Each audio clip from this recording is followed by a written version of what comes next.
نبی پاک علیہ السلام نے فرمایا جب تم استغفار کرتے ہو نا تو اللہ ہر مشکل سے نکلنے کے لیے تمہیں رستہ عطا فرماتا ہے، اور اللہ تمہیں وہاں سے رزق عطا کرتا ہے جہاں سے تمہارا کبھی گمان بھی نہیں گیا ہوتا۔ کبھی نہ توجہ کریں، جب پوری طرح ٹوٹ جائیں نا پھر توجہ کریں رب کی جانب، جب پوری کوشش کریں کام نہ ہو تو پھر بیٹھ جائیں اپنے مالک کی بارگاہ میں، مالک اسباب جمع کر لیے اب تو مدد فرما۔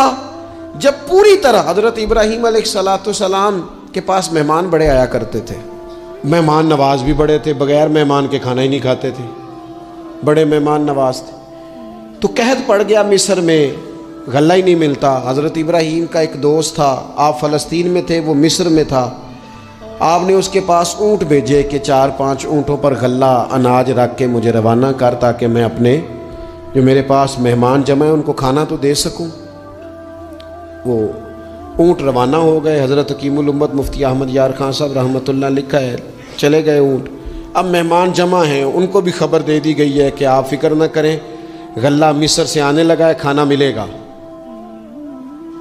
لیکن جب وہاں اٹھ گئے تو انہوں نے کہا قحط چونکہ بہت زیادہ تھا، اناج ساری ہم تقسیم کر چکے ہیں، اب تو ہمارے پاس غلہ نہیں ہے۔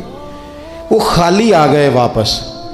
جب وہ خالی واپس آ رہے تھے نا اونٹ، تو جو آپ کے خدام لینے گئے تھے ان کے دلوں میں یہ خیال آیا کہ ہم اگر خالی واپس جائیں گے تو وہ جو مہمان ہیں وہ دیکھیں گے تو وہ تو بڑی آس امید لگائے بیٹھے ہیں کہ ہمیں آج کھانا ملے گا، تو وہ تو بیچارے مایوس ہو جائیں گے۔ انہوں نے اس طرح کیا کہ رستے میں کچھ ریت بھر لی ان بوریوں میں اور اونٹوں پہ ان کو رکھ لیا تاکہ پھر جا کے حضرت ابراہیم سے عرض کریں گے، وہ خود ہی لوگوں کو سمجھا دیں گے، ایسے خالی اونٹ لے جانا بہتر نہیں۔ حضرت حکیم الامت رحمۃ اللہ علیہ لکھتے ہیں کہ حضرت ابراہیم علیہ السلام آرام فرما تھے، خدام نے جا کے اندر جہاں وہ سامان رکھا جاتا تھا وہاں ریت سے بھرے ہوئے بوریے رکھ دیے، وہ چلے گئے۔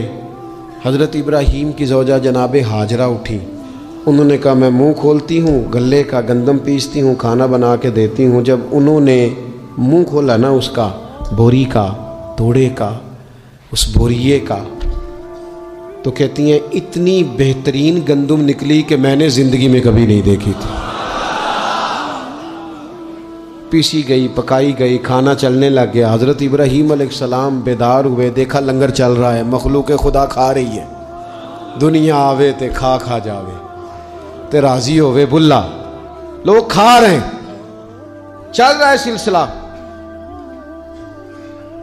تو حضرت ہاجرہ، وہ خواتین گھر میں کچھ چیز آئے نا تو کہتی ہیں اس دفعہ چاول بڑے اچھے آئے، اس دفعہ گندم بڑی اچھی آئی، یا آٹا پس کے آیا، یہ بڑا عمدہ ہے۔ تو حضرت جناب ہاجرہ رضی اللہ تعالیٰ عنہ حاضر بارگاہ ہو کے عرض کرنے لگی یہ جو آپ کا مصری یار ہے نا، اس نے جو گندم بھیجی ہے بڑی کمال ہے۔ تو حضرت ابراہیم تو جانتے تھے بات کو، فرمانے لگے یہ میرے مصری یار نے نہیں بھیجی، یہ میرے عرشی یار نے بھیجی ہے، یہ عرشی یار نے بھیجی ہے۔ اور وہ جب بھیجتا ہے تو کمال بھیجتا ہے، وہ جب عطا کرتا ہے تو بے حساب ہی عطا کرتا ہے۔ او میرے دوستو، امت کو ضرورت ہے اس وقت دست غیب کی۔ پاکستان کبھی نہ بنتا اگر اللہ تعالیٰ کی غیبی طاقتیں مدد نہ فرماتی۔ پاکستان کبھی نہ بچے گا اگر خدا کی مدد شامل حال نہ ہوگی۔ ہمیں اجتماعی طور پر رجوع اللہ کرنا ہے۔ ہمارے جتنی انفرادی مشکلات ہیں، ہم کسی تکلیف میں، دکھ میں مبتلا ہیں، اللہ کی طرف رجوع کریں، اپنے رب کی بارگاہ کی طرف رجوع کریں، اور جو ہمارے اجتماعی مسائل ہیں ان میں بھی اللہ کی بارگاہ کی طرف رجوع کریں۔ جب ہم یہ رجوع کریں گے مالک کے حضور تو پھر اللہ ہمارے لیے راستے واضح فرمائے گا۔ یہ رجوع کس طرح کیا جائے؟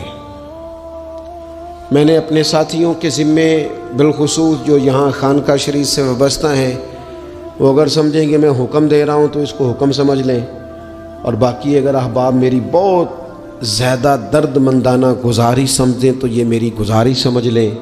5 وقتہ نماز کے ساتھ کچھ تھوڑی سی عبادت رات کی ضرور شروع فرمائیں۔